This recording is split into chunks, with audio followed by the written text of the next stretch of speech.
Welcome to the handling and storage of hazardous material and appropriate disposal of biocontaminates training. In partnership with the North Carolina Department of Health and Human Services, this training is being offered by the North Carolina Child Care Health and Safety Resource Center, a program of the University of North Carolina at Chapel Hill. It is intended to meet applicable NC child care rules. The university does not require this training. Completing this training does not qualify participants as certified medical or healthcare professionals, nor does it replace the need to consult a healthcare professional for guidance. Nothing in this training, including any and all contents, materials, or information provided as part of this training, is or should be considered or used as a substitute for medical advice, diagnosis, or treatment. Never disregard or avoid professional medical advice or delay in seeking it because of something you have read, heard, or seen as part of this training. Contact a child care health consultant for implementation guidance. This training includes information about why children are more vulnerable to hazards, how to recognize the different types of hazards present in child care, and how to minimize exposure to those hazards. You can refer to other trainings, prevention and control of infectious diseases, including immunization, and building and physical premises safety for additional information on infectious diseases and hazardous materials. For a variety of reasons, young children are more vulnerable to hazards, as their body systems are immature and less able to defend them against poisons, chemicals, diseases, and other hazards. In proportion to their weight, they breathe more air, consume more food, and drink more water than adults. Also, young children crawl on the ground and explore things with their hands and mouths. Knowing how to handle and store hazardous materials and biocontaminants protects both children and the early educators who care for them. A hazard is a source of potential damage, harm, or negative health effects on something or someone. Early childhood educators are responsible for protecting themselves, the children in their care, and their co-workers from harm. Today's training will include information on hazardous materials, which are objects in the child care environment that you can pick up and move around, and hazardous biocontaminants, which are materials from the human body, such as blood and various body fluids. This training will also cover handling, storage, and disposal of both types of hazards. First, you will learn about the handling and storage of hazardous materials. This includes items which can injure, electrocute, or poison people. For each type of hazardous material, you will learn the specific requirements for storage found within the child care rules.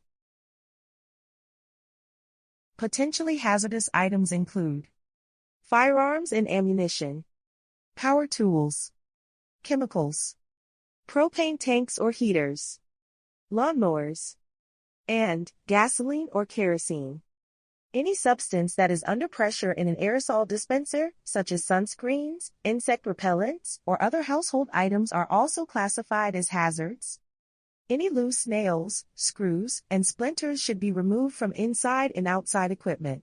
Remove and dispose of any other loose items that a child can swallow. No firearms or other weapons are allowed on the premises at any time in child care centers, unless carried by a law enforcement officer. If a firearm is present in a family child care home, it must be unloaded, equipped with child protective devices, and locked. The ammunition must be locked separately in a location inaccessible to children. Parents or guardians should be informed about the presence of firearms and the facility's security policy.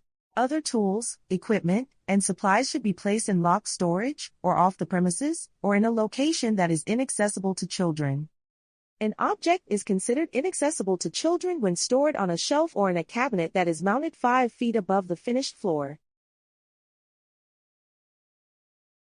To prevent a potentially dangerous situation, electrical appliances must be used as instructed by the manufacturer.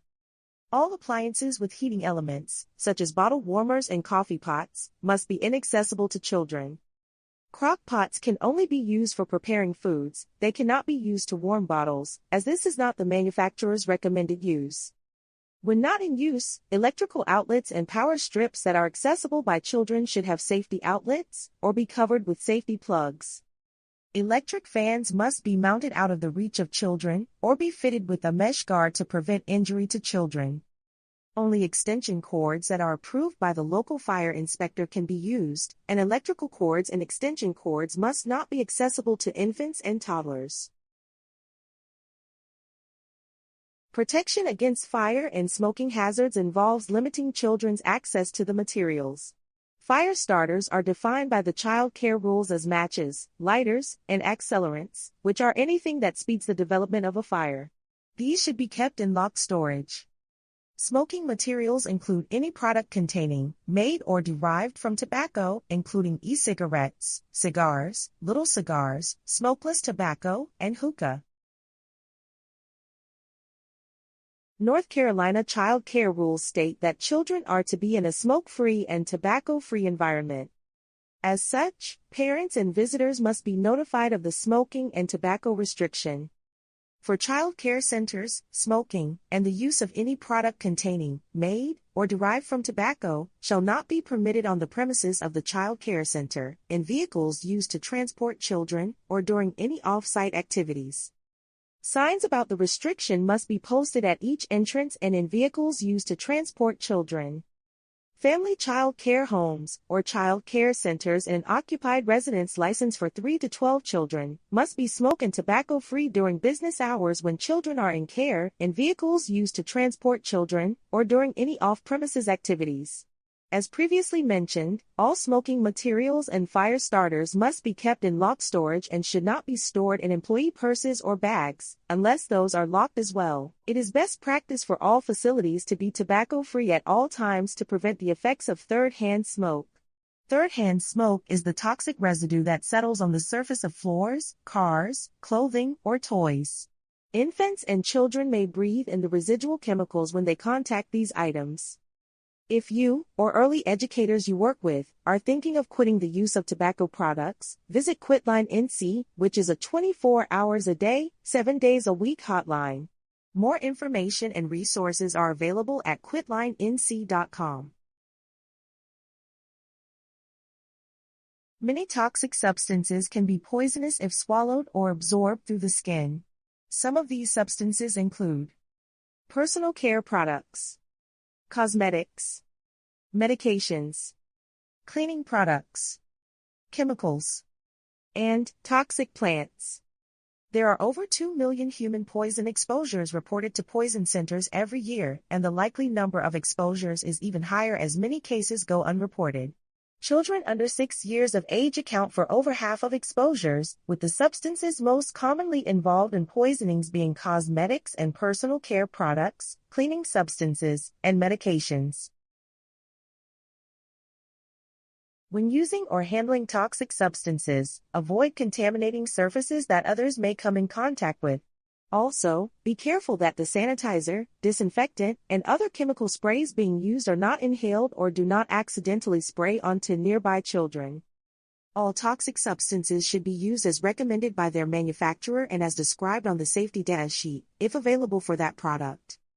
To use pesticides and germicides, like bleach, in child care, the product must be registered as safe for use in child care centers with the Environmental Protection Agency, known as the EPA. Think about your everyday purse, backpack, or bag. Are you carrying around anything that we've listed so far as hazards or poisons? Now think about how you would feel if a child in your care was poisoned by something they got out of your bag. Be sure to put your bag out of reach of children immediately when you enter your classroom. Also be sure to lock any items that are required to be locked. Store all poisons and toxic substances in a safe and secure manner. When not in use, these substances should be stored separate from foods or medications and in a locked storage room or cabinet. They should be kept in their original container, or if they are mixed with water to dilute, store the mixed substance in another well-labeled container. Bulk containers of hand soap should be kept inaccessible to children or in locked storage. Items that are labeled "keep out of reach of children" and that have no other warning can be stored inaccessible to children on a shelf or unlocked cabinet. The shelf or cabinet must be mounted at least 5 feet above the floor. Examples of these items include cleaning, sanitizing, and disinfecting solutions which are labeled in a pump spray bottle, lotions, and smaller containers of hand soap in active use. Child care facilities also have the option of choosing products that are less toxic. Items that have a seal of approval have been verified to help protect children and adults. One major agency responsible for setting guidelines and certifying these products is the Environmental Protection Agency, whose mission it is to protect both human health and the environment. The EPA ensures that products have been tested and maintains a database of chemical substances on their website. Another group whose seal signifies products tested to be less toxic is the Art and Creative Materials Institute, known as the ACME.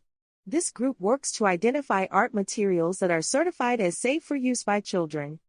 Finally, the Environmental Working Group has a downloadable guide to healthy childcare. As was previously mentioned, safe storage includes keeping hazardous materials and toxic substances in locked storage when not in use, off the premises of the child care facility, or otherwise inaccessible to children. Locking hazardous items involves storing these items in a container or cabinet that can be locked with a combination lock, electronic or magnetic device, key, keypad, or equivalent locking device. Also, devices, such as keys you use to unlock storage units, must be kept out of children's reach, and they must not be left in the lock. Poisoning occurs when a toxic substance is swallowed, inhaled, injected, or absorbed through the skin, causing problems with the body's normal functioning. This training is meant to help prevent accidental exposure to hazards. In the event that an accident occurs, educators must be prepared to act. If poisoning is suspected, even if educators are not sure, poison control should be called immediately. Do not wait for the child to have symptoms and do not call a doctor first. Poison control centers are specially trained to provide immediate information specific to the substance the child was exposed to. In certain cases, if a child is having seizures, is not breathing, or is unresponsive, 911 should be called first. The telephone number for the poison center should be posted in a location where it is readily available in emergency situations, such as programmed into or next to the telephone. Poison centers are open 24 hours a day, 7 days a week, and can be reached at 1-800-222-1222. Free magnets and stickers that can be used to display poison control contact information are available at poisonshop.org. Review check 1. Which of the following must be stored above 5 feet, but does not have to be stored in a locked area? Items that are labeled keep out of reach of children and have no other warning. Items in an aerosol container that is not in use. Or power tools.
Now let's talk about biocontaminants.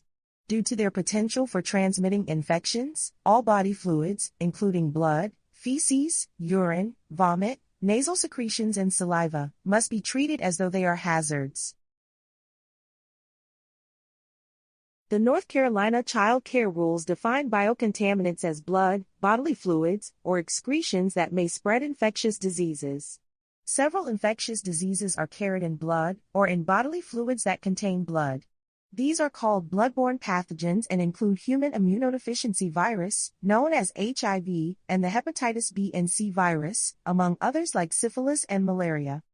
Diseases may also be spread by contact with other body fluids or excretions including urine, feces, vomit, saliva, tears, sweat, mucus, and nasal secretions. All these bodily fluids must also be treated with caution. However, although human milk is a bodily fluid, it does not need to be handled in the same way other bodily fluids would be handled. Unless there is visible blood in the milk, the risk of exposure to infectious organisms either during feeding or from milk that the infant spits up is not significant. The Occupational Health and Safety Administration, otherwise known as OSHA, has regulations in place that apply to any child care facility that has employees and are in place to protect those employees from harm. One of these protections is called the Bloodborne Pathogens Standard. This standard covers all employees who may have a risk of coming into contact with blood or other body fluids.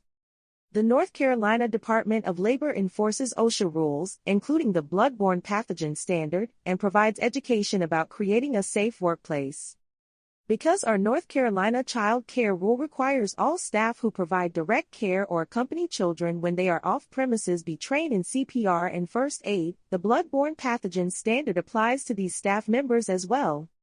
Even though the direct OSHA standards do not apply to family child care homes that do not have employees, it is in their best interest to use the same precautions when handling blood and bodily fluids. The OSHA Bloodborne Pathogen Standard requires a written exposure control plan which is updated annually. The plan helps determine who is at risk, how to reduce that risk, and outlines what will happen if an early educator is exposed to blood at work. The standard also requires employers to provide the hepatitis B vaccine to workers. Follow-up for any employee who has a blood exposure. Precautions when handling blood and body fluids, including safely handling used needles. The use of personal protective equipment such as gloves.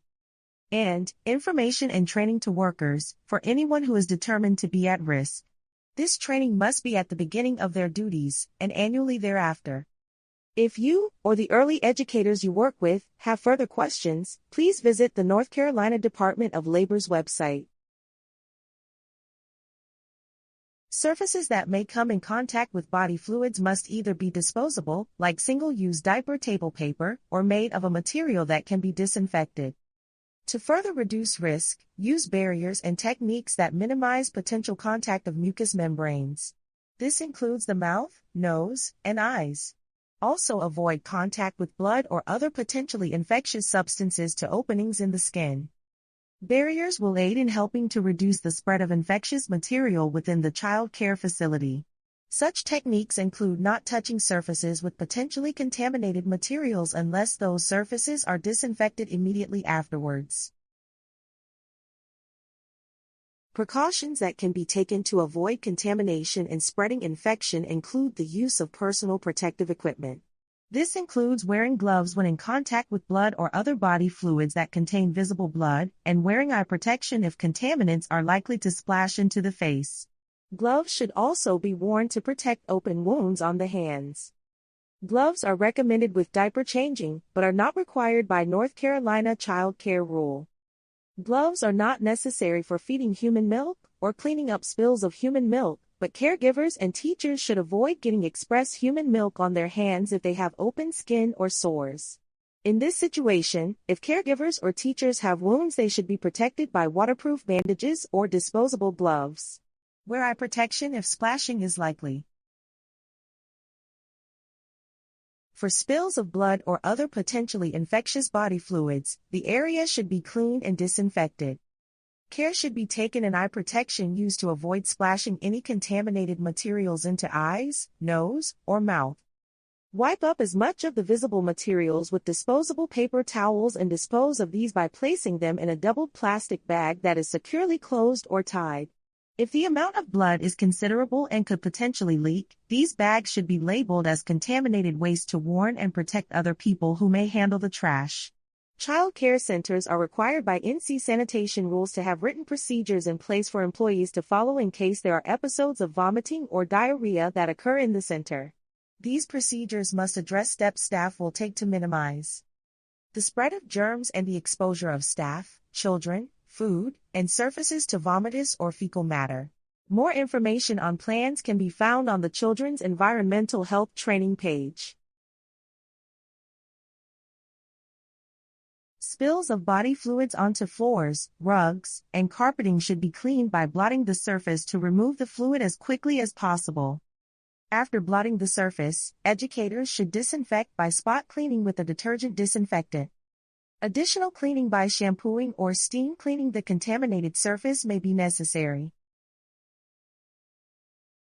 Proper disposal of materials soaked in or caked with blood requires placing the material in one bag, then placing that bag into another one. Both bags must be securely tied. Items should be sent home with the child, or if they are washed, wash them separately from other items. Items used for procedures on children with special needs, such as lancets for finger sticks, or syringes for injections, require a special container for safe disposal. Parents can provide what is called a sharps container. Most needles have built-in safety features that reduce the risk of anyone getting stuck with a used needle. Do not attempt to recap a used needle, but instead dispose of the needle in the sharps container immediately after use. Other bodily fluids such as urine and feces, vomit, saliva, and nasal secretions, and the diapers, wipes, and tissues contaminated with them, should be disposed of in a plastic-lined, covered trash receptacle. Do not allow other children to come into contact with these contaminated items.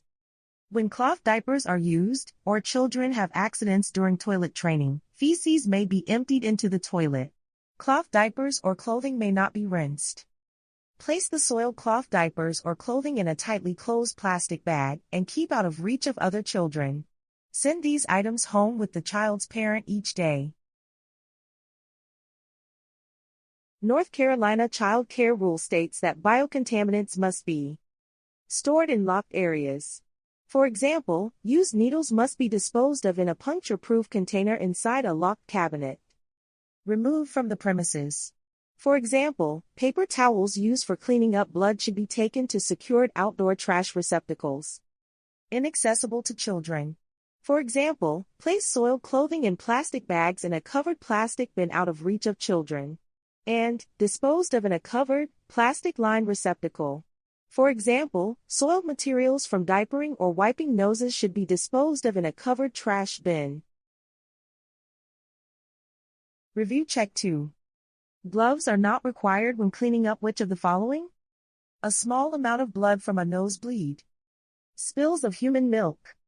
Or, by rule, gloves are required in each of these situations.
Thank you for your time and attention in this training.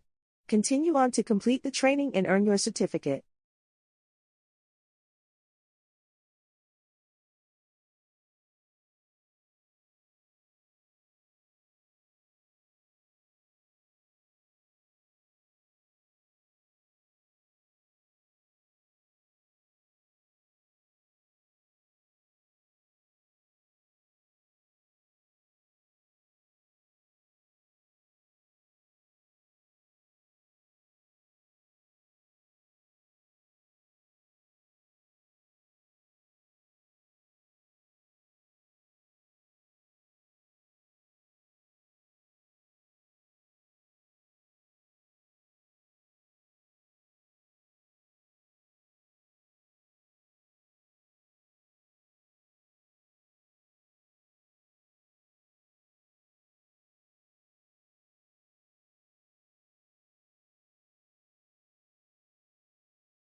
Welcome to the Precautions in Transporting Children training.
In partnership with the North Carolina Department of Health and Human Services, this training is being offered by the North Carolina Child Care Health and Safety Resource Center, a program of the University of North Carolina at Chapel Hill. It is intended to meet applicable NC child care rules. The university does not require this training.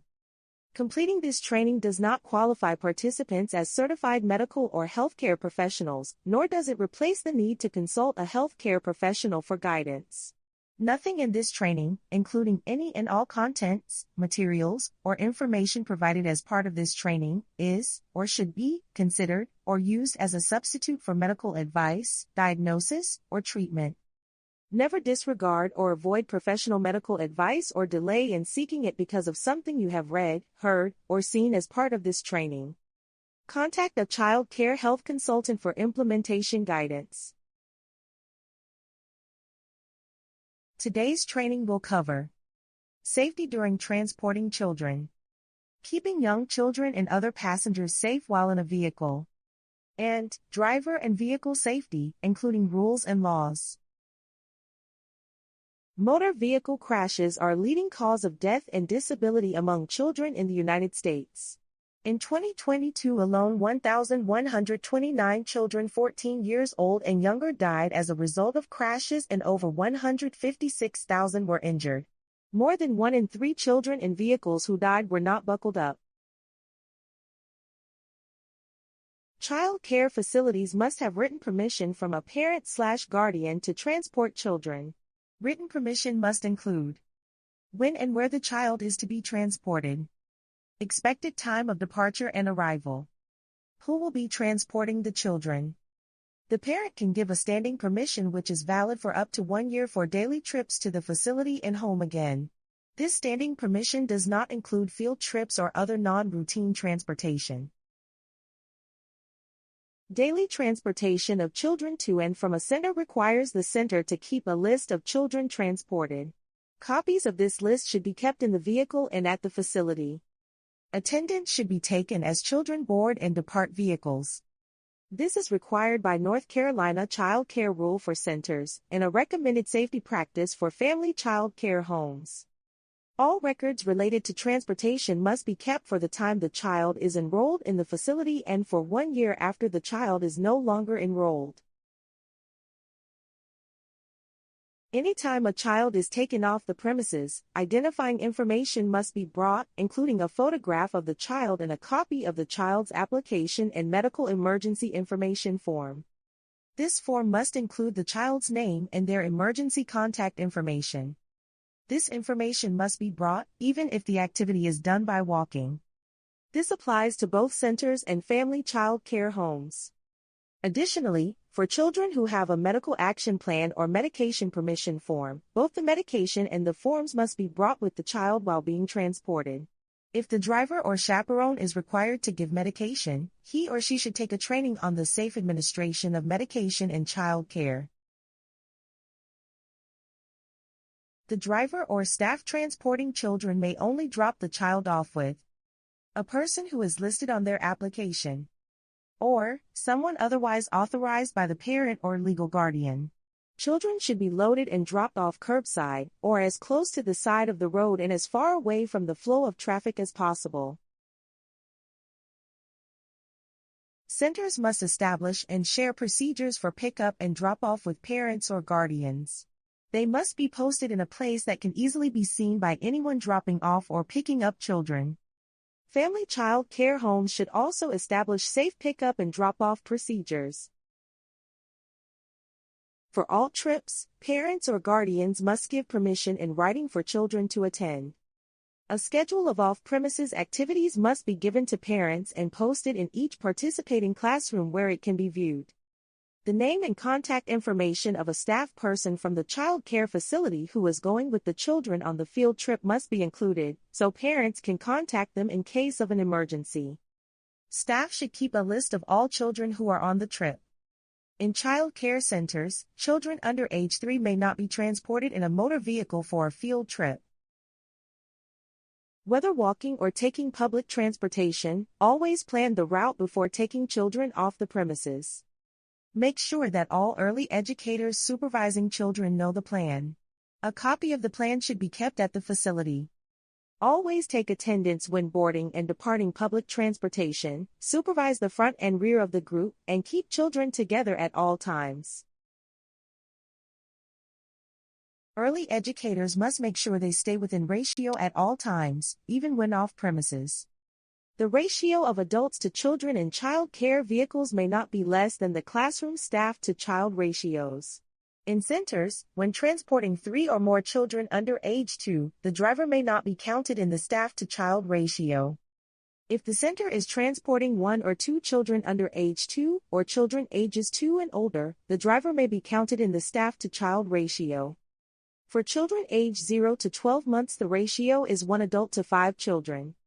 For children 12 to 24 months, the ratio is 1 to 6. For children 2 years old, it is 1 to 10. For children 3 years old, the ratio is 1 to 15. For children 4 years old, it is 1 to 20. And, for children 5 and older, the ratio adult to child is 1 to 25. Children should be taught how to behave correctly when being transported to stay safe in a car or on a school bus. Setting consistent rules, and following them every time, is one way to help ensure children travel safely for every trip. Children should be properly buckled up in a car seat, booster, or seat belt before the car starts, and should keep the restraint fastened until the end of the trip. If a seat belt is available in a bus, it should be used. When getting on the bus, children should wait until the bus driver opens the door and says it's safe to get on. When exiting, they should walk in front of the bus. It's important to teach children to never walk behind it when getting off the bus. Look at each picture and decide whether or not you think the example shown is safe or unsafe. The next slide will show the answers. Image 1. Unsafe. The shoulder belt is too high, touching the neck. It should rest on the collarbone. The lap belt also might be a little higher than it should be. Image 2. Safe. Due to the booster seat, the seat belt fits correctly across her collarbone and the bony part of her upper legs. Image 3. Unsafe. The retainer clip, or chest clip, is low on the baby's body. It should be armpit level to prevent the baby from coming out of the top of the harness in a crash. Image 4. Safe. This child's chest clip is in the correct position, at the armpits, and the harness looks snug but not too tight. When riding in a vehicle, every child and adult must have his or her own seat and seat belt. This means no riding in the cargo area or on the floor of a vehicle. Child safety seats must be correct for the child's age, weight, and height. The seatbelt law applies to all passenger vehicles with capacity of less than 11 occupants, which are required by federal standards to have seat belts. Later in the training there will be additional information on how transportation in a school or city bus varies slightly from transportation in a personal vehicle. What is the correct ratio of early educator to children for transporting a group of 3-year-olds? 1 to 15, 1 to 10, or 1 to 6?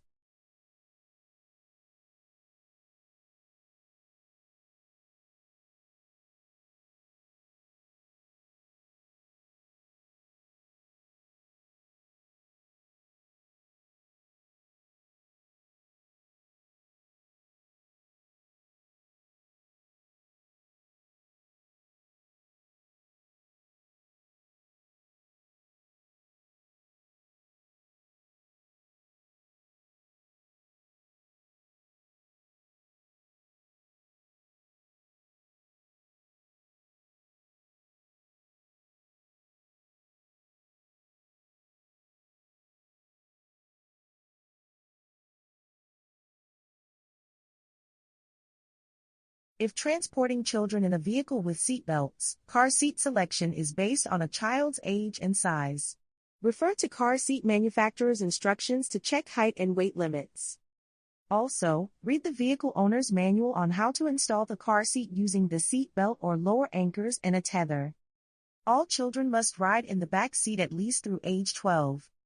Best practice is to have all rear and forward-facing seats checked by a certified child passenger safety technician. A CPS tech will teach you how to safely install the seat. Car seats with an internal harness are designed for children ages 0 to 2, rear-facing, and children ages 1 to 7, forward-facing. Before using a car seat, check the weight and height requirements to determine if the seat is the correct size for the child. They will be listed in the seat's owner's manual and a sticker on the side of a seat. Car seats must be installed correctly on the vehicle seat, according to the manufacturer's instructions, for safe use. In addition, safe car seats must not be expired, not have been damaged in a wreck, have all the original parts, and not been recalled. Booster seats allow children to ride in a vehicle safely using an adult lap and shoulder belt. Check booster seats for weight and height guidelines before using.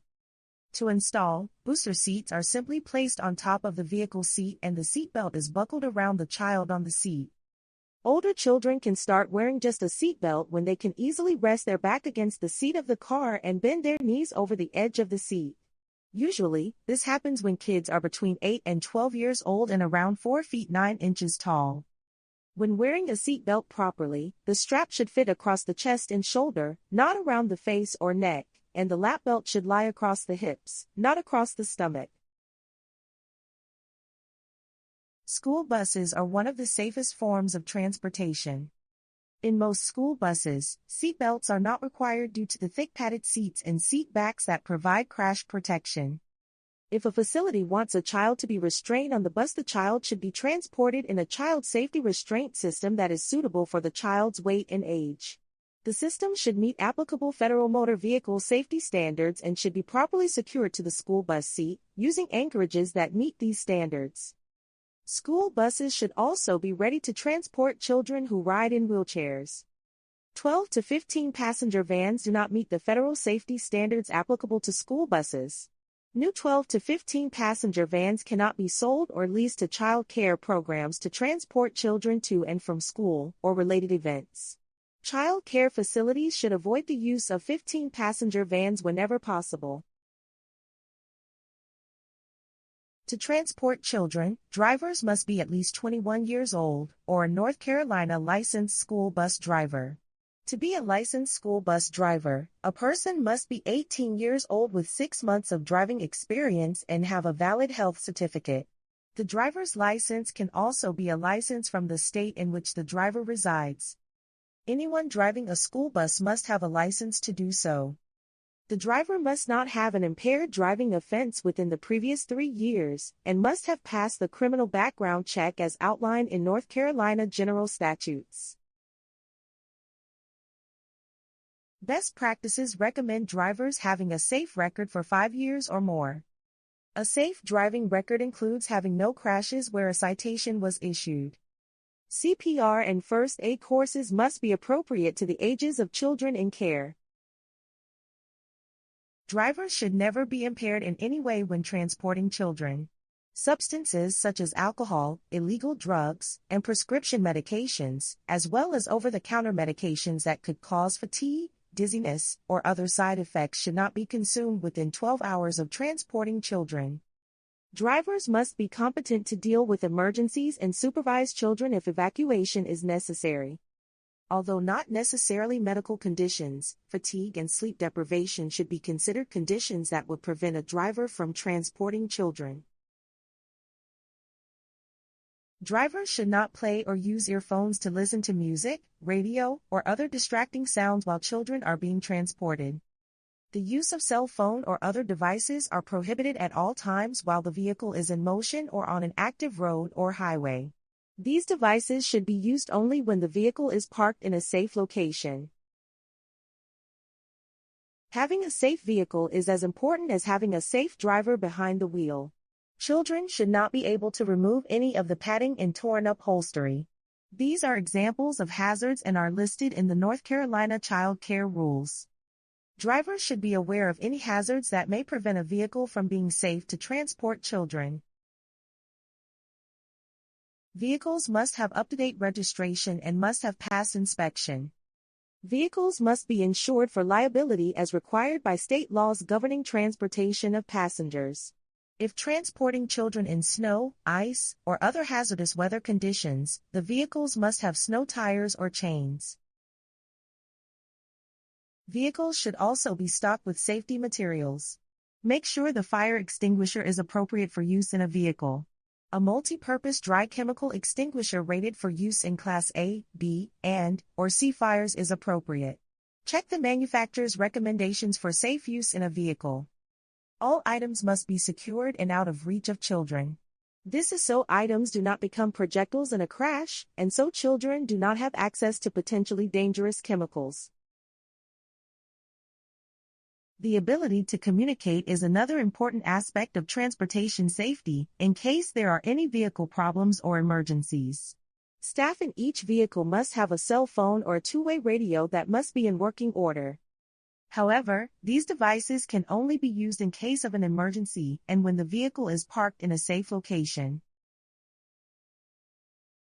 It is important that child care transportation vehicles be smoke and tobacco-free. This includes all tobacco products: cigarettes, e-cigarettes, cigars, little cigars, smokeless tobacco, and any device used to inhale or ingest tobacco. Rules for child care centers prohibit smoking and tobacco use in vehicles used to transport children. In family child care homes, smoking and tobacco use is not allowed in vehicles used to transport children during operating hours, either by operators or staff. A facility may develop a policy that is stricter than what the rules state. Best practices recommend prohibiting smoking at all times in vehicles that transport children to avoid the risks of third-hand smoke. Children should never be left alone in a vehicle as can suffer from heat stroke if left in a hot vehicle. Even on fairly mild days, the temperature in a vehicle can be much hotter than the surrounding air. In fact, temperatures inside a vehicle can rise 20 degrees in less than 10 minutes. All these factors, combined with the child's body makeup, mean that children are much more likely to experience heat stroke in a vehicle, compared to an adult. Hopefully no one will ever have a child who experiences heat stroke, but it is important to be aware of the symptoms. These include red, hot to the touch skin. Skin may also be moist or very dry. Rapid or weak pulse. Nausea or vomiting. And dizziness, confusion, or acting strangely. If any of these symptoms are observed, remove the child from the vehicle, try to cool them off, and call 911 immediately. Emergency responders will be able to provide appropriate care, and 911 operators can provide guidance until the responders arrive. When exiting the vehicle, be sure all children get out with the group. To prevent children from gaining access to vehicles on their own, lock the doors when vehicles are parked, but do not lock doors until you are sure the vehicle is empty of all people. If a child is missing, check vehicles and trunks first. If you see a child left in a vehicle alone, it is important to call 911 immediately. Finally, all facilities must have a written transportation policy. The policy should address the safe transport of children to and from a facility and should cover any reason or situation that may warrant transportation. For information on what to include in a policy, review the transportation policy examples in Caring for Our Children's transportation policies. What is true of children in hot cars? Children suffer heat stroke more slowly than adults. The temperature in a car can rise to dangerous levels even on mild weather days. Or, heat stroke is uncommon as long as the child has water to drink in the car with them.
Thank you for your time and attention in the training. Continue on to the activities and post-test. Every day, millions of parents secure their kids in car seats to keep them safe. But many are not choosing the right seat or are moving their child to the next size car seat too soon. Here's how you can make sure your child is as safe as possible in the car. First, choose the right seat for your car and for your child's age and size. Use the car seat finder at safercar.gov/the-right-seat. Once you have obtained the right seat for your child, ensure it is installed properly and that your child is safely secured.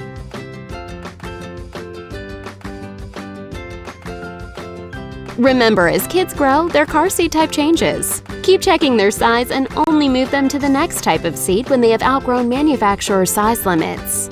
Children under age 1 should always ride rear-facing in an infant seat or rear-facing type of convertible seat. Keep children rear-facing as long as they fit, which may be until they are 2 or 3. Then they'll move to a forward-facing seat with a harness. Keep them secured this way until they outgrow the harness seat. From there, it's booster seat time. Keep children in a booster seat for as long as they fit, which for some children could be up to age 12.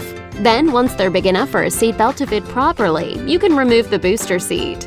For seatbelts, proper fit is when the belt lies across the upper thighs and is snug across the shoulder and chest, not resting on the stomach or across the neck. And remember, keep them in the back seat until at least age 13. It's the safest place to ride. Make sure your child is in the right seat today. Log on to safercar.gov/the-right-seat to learn more.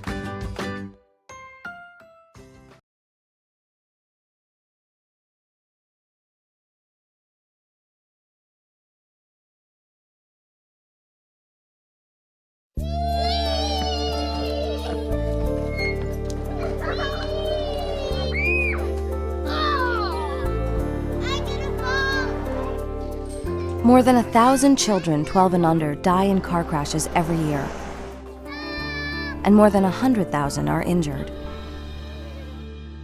But parents can reduce the risk to their kids if they put them in an appropriate car safety seat that's correctly installed in their vehicle.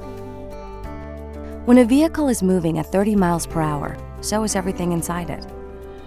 If the vehicle crashes, unrestrained objects keep moving at their original speed until they strike the vehicle interior. This is why infant and child car seats are so important. They hold child passengers in place as the vehicle's front end does its job of crumpling and absorbing energy. This test demonstrates something parents don't even want to think about: an unprotected infant smashing into the instrument panel. Some parents think it's okay to ride with a child on their lap, but it's not. Crashes happen so fast and are so violent that you can't protect a child this way. Frontal airbags can be especially dangerous. In a crash, an airbag can hit a child or car seat with tremendous force. Even older children shouldn't sit in the front seat.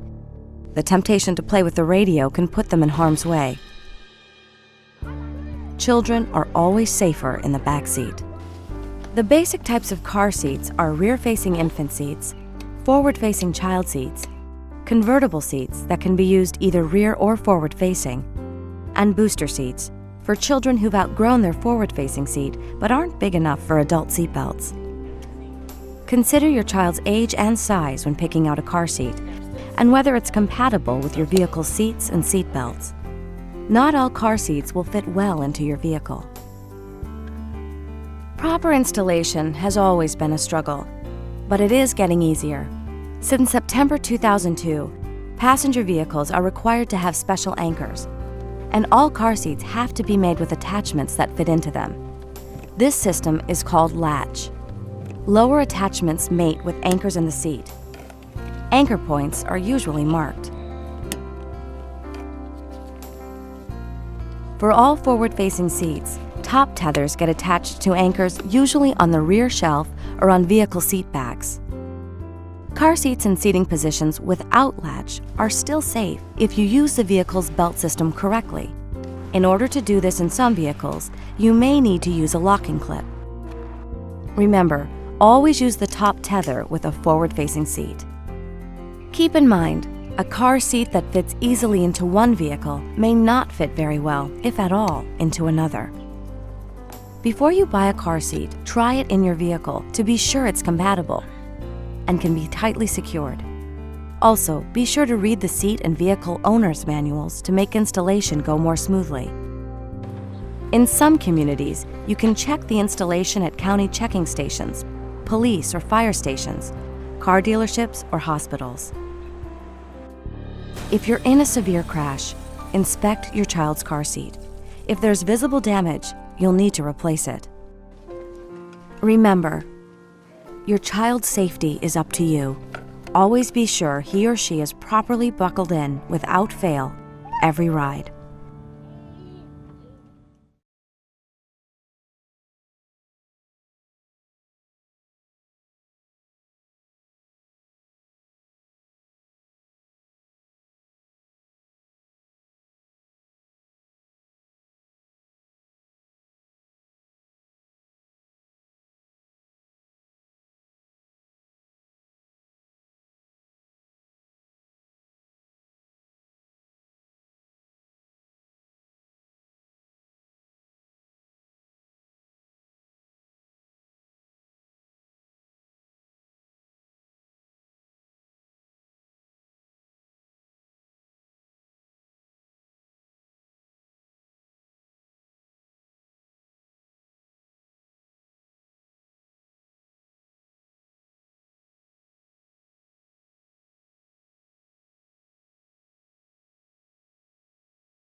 Welcome to the Prevention of Shaken Baby Syndrome, Abusive Head Trauma, and Child Maltreatment Training.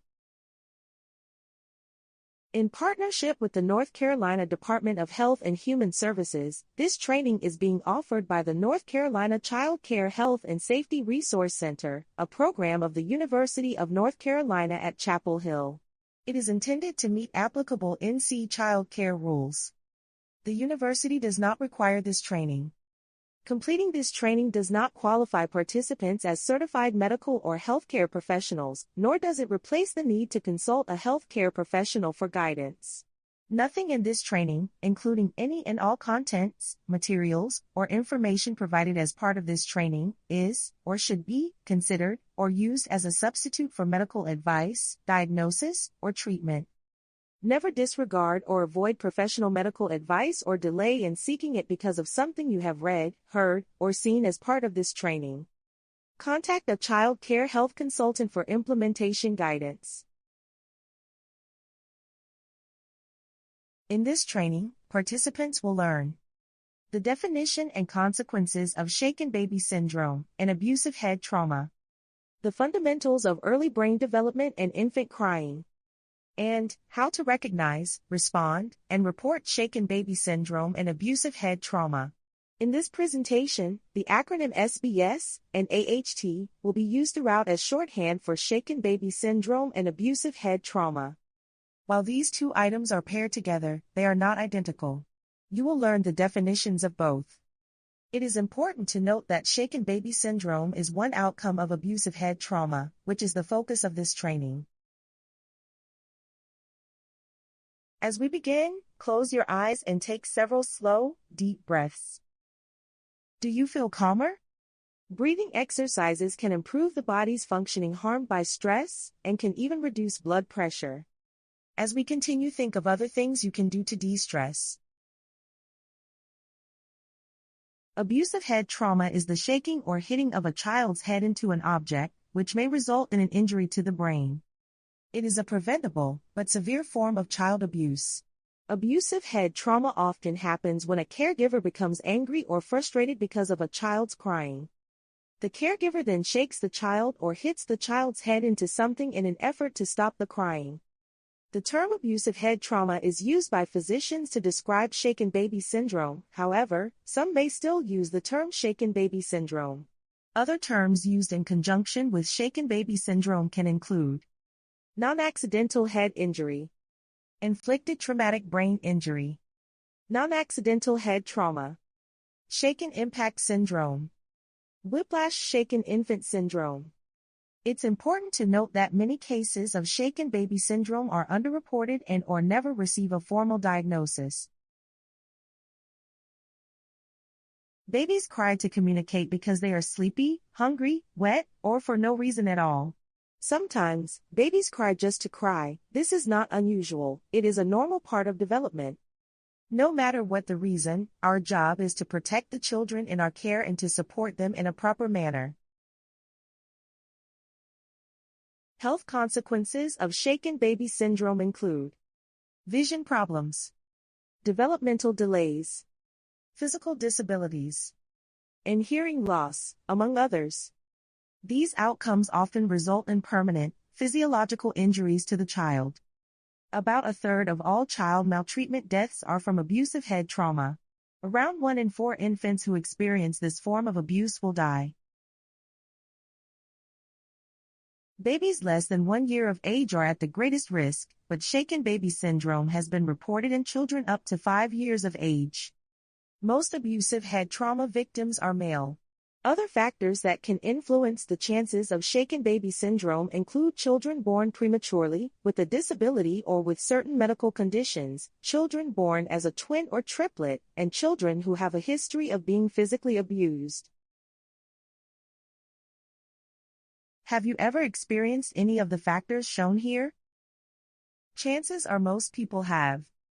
However, just because someone may have experienced these doesn't mean they have, or will commit abuse. These are only factors that can increase risk, not a list of things that will always cause abuse. Like other types of abuse, abusive head trauma is often committed by someone close to the child, such as a parent or guardian. Review the list of factors associated with abusive head trauma. Some risk factors such as frustration, exhaustion, or feeling overwhelmed may be prevented or controlled. As a caregiver of a young child, managing these feelings, or knowing when and where to seek help is critical. While genetics are important in shaping a child's developing brain, the care an infant receives is also crucial. Young children interact with the world through babbling, expressions, and gestures. If the child gets unreliable or inappropriate responses from adults, such as neglect, physical, or emotional abuse, there may be long-term impact on the child's social and emotional development, learning, and behavior. While abuse and neglect can obstruct and negatively impact healthy brain development, infants thrive when they receive warm, responsive care and quick responses to distress. Toxic stress is a type of negative interaction that is chronic and unrelenting in early childhood. Factors associated with toxic stress include abuse, neglect, exposure to violence in the family, or extreme poverty in which survival needs are not met. In situations where toxic stress is likely, intervening as early as possible is critical to achieving the best outcomes. For children experiencing toxic stress, specialized early interventions are needed to target the cause of the stress and protect the child from its consequences. Review check 1. Which of the following is true about shaken baby syndrome? It occurs more frequently in girls. Premature infants have a higher risk of experiencing shaken baby syndrome. Or, it only occurs after the child is 1 year old.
As previously mentioned, infants may cry for long periods of time, sometimes 5 hours or more each day, for what seems like no reason at all. Sometimes babies cry, and nothing can be done to comfort them. Shaken baby syndrome and abusive head trauma often occur as a result of inconsolable crying. It is important for caregivers to understand this, so safe and appropriate care can be provided for a child who seems inconsolable. The only negative consequence of early increased crying for the infant is if the caregiver loses their control and shakes or abuses the baby. Infant crying begins to increase around 2 to 3 weeks of age, and peaks around 6 to 8 weeks of age. It often tapers off when the baby is about 4 months old. The following slides will discuss what caregivers can do to create nurturing environments for infants. They may include communicating with parents or guardians, identifying and responding to the needs of the infant, managing stress, and supporting families and coworkers. These are steps that can contribute to preventing abusive head trauma. Changes, such as a new brand of diapers, feeding changes, or a poor night's sleep, may cause an infant to fuss more than usual. Always talk to parents or guardians when they arrive about changes that could distress their child. There are countless ways to soothe a child, and every child is calmed in different ways, depending on his or her mood. When comforting a child, think about what may be causing the crying. Is this child sick or tired? Is he hungry? Does she need a diaper change? Is anything else causing discomfort? These are all things to consider. On the screen are listed a few techniques to try. You may try to rock the child. Offer a pacifier or toy. Walk with the child. Turn on music or white noise. Hold the child close. Take the child for a ride in a stroller, even going outside, if possible. Sing or talk to the child in a soothing voice. Or, gently rub or stroke the child's back, chest, or tummy. However, even after trying these techniques, the baby may still cry and need to calm down on their own. Managing stress is another way to create a positive, nurturing environment for infants. There are many ways to calm down. Try gentle stretching, closing your eyes and imagining a calm, peaceful place, or taking a deep breath then counting slowly while breathing out. Try different techniques to learn what works best. The most important thing is to keep the children safe at all times. A child can sense stress and tension. Reducing stress levels may lead to the child being more easily comforted. Learn about facility policies for handling excessive crying and for taking breaks. If stress management techniques are not working, early educators may need to get help from another qualified caregiver. This can include working on a system for an early educator to moving away from a stressful situation until they or the child have calmed down, while ensuring the children are supervised, safe, and cared for by another caregiver. It may also be beneficial to develop a strategy for handling stressful situations. This plan should include communicating with colleagues, so all staff are familiar with the range of resources, needs and situations in a facility. Early educators should think about a safe space they can leave the child for a few minutes. A calm person to talk to, something that can be done to calm down. And what else they can do if they need help caring for a child. If someone caring for a child, whether it be a parent, guardian, peer, volunteer, or anyone else who may be in close contact with the child, becomes agitated, offer support. They may just need a moment to calm down, or they may need to leave the situation. Offer to take the child so they can have a break. However, numbers of available staff may be limited, so taking a break may mean making sure the infant is in a safe place, while the staff member calms down in the room. Never shake, throw, or hit a child. Ask for help, take a break, de-stress, do whatever it takes. If early educators are not feeling emotionally healthy, they may need to take a long break, or even a day off work. Ask for help from peers, family, or other supports. The following slides will discuss how caregivers can recognize potential signs of abusive head trauma, respond to a child in distress, and report suspected abuse. A daily health check is a quick way for early educators to check for a change in a child's health and well-being. A health check should be completed as soon as the child arrives and before the parent or guardian leaves. Pay attention to the small things. Look for signs of illness or injury. Listen for complaints and unusual sounds from the child that might indicate they are not feeling well. Also, listen to what a parent shares about the child or family. Feel for a change in the skin that might indicate a fever or dehydration. Smell for unusual odors that might indicate an underlying disease. Caregivers who know the children well should easily be able to recognize changes in appearance or behavior. Each facility should have a copy of the daily health check. If not, one can be ordered in English and Spanish from the North Carolina Child Care Health and Safety Resource Center. When an infant has been shaken, the brain moves back and forth inside the skull, and even a tiny amount of force can cause the baby's brain to hit the inside of the skull. This can result in bleeding and swelling inside the skull. Symptoms can range from seemingly mild and hard to detect, to very severe and quite obvious. Some potential symptoms include irritability, decreased appetite, difficulty breathing, seizures, changes in consciousness, limp arms and legs, excessive drooling, heart failure, unresponsiveness, sucking or swallowing difficulties, and vomiting with lethargy or tiredness. These are some immediate or short-term effects. Long-term effects include permanent brain damage, coma, or death.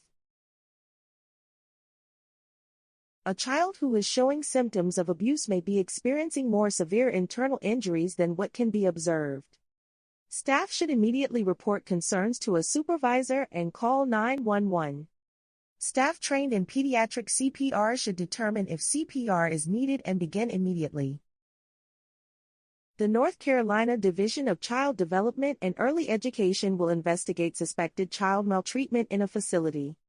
Listed on screen is the contact information for the Division of Child Development and Early Education. If the suspected maltreatment occurs in the child's home, the Division of Social Services will investigate. North Carolina child care rules require each facility licensed to care for children up to 5 years of age to develop and adopt a policy to prevent shaken baby syndrome and abusive head trauma.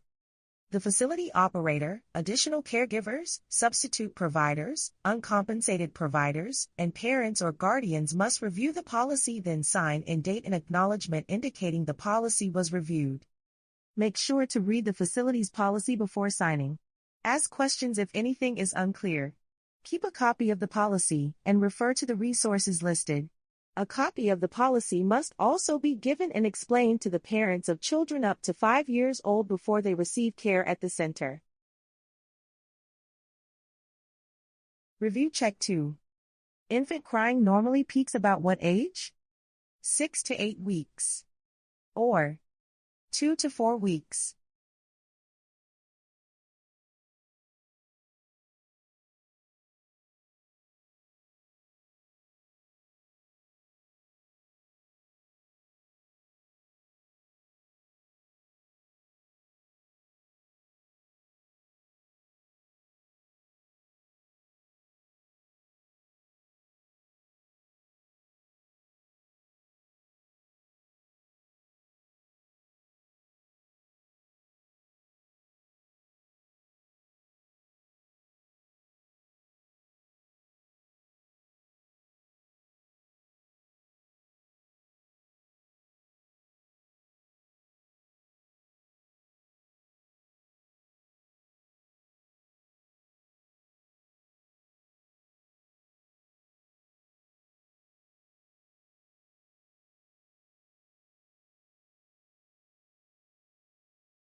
Thank you for your time and attention.